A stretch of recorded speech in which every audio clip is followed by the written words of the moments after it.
I'm Katie Robinette.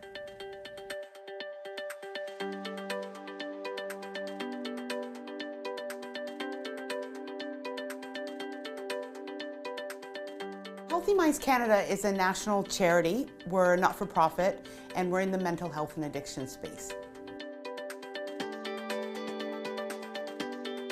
Mental health really affects us all in equal numbers, everywhere, every race, every gender, both genders.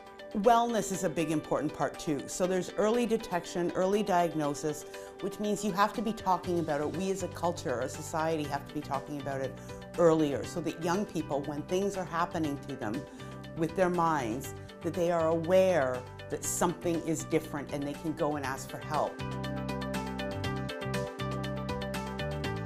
There are some big misconceptions in the greater community about someone with someone with a mental illness, what they might look like, right? So what are they presenting as? Are they presenting as a criminal? Are they presenting as someone who is completely irrational all the time? Or are a homeless person living in the streets? Well, those are misconceptions.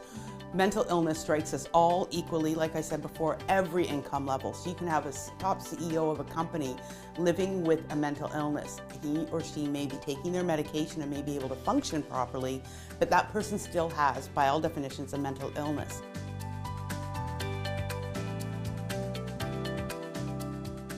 We call mental illnesses and addictions both family diseases.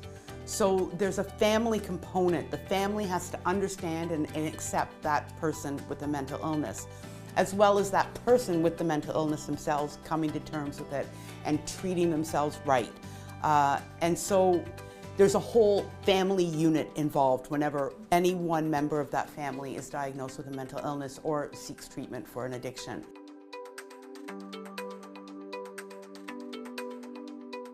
Awareness is really key, and if you're aware and in tune with yourself, you're much more likely to be aware and in tune with other people, and that leads to empathy. And empathy is a huge component of getting that connection, to be able to understand what someone else is going through. Not necessarily sympathetic, not necessarily feel sorry for someone, but empathize with them. Put yourself in their shoes and get a sense for what it's like.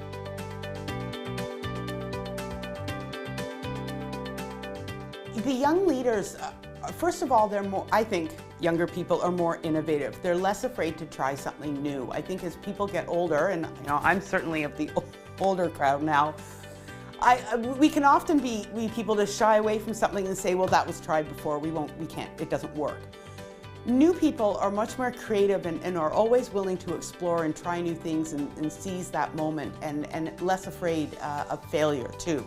So what if something's been tried before? Maybe you are the one who can make that difference and make it work.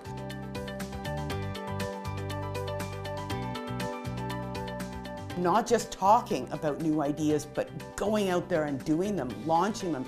And that's where young people just can play such a vital role, because it's not just a bunch of 60-year-old people at a table talking about what needs to be done. It's about the young people going out there and doing it. And the young people are the doers.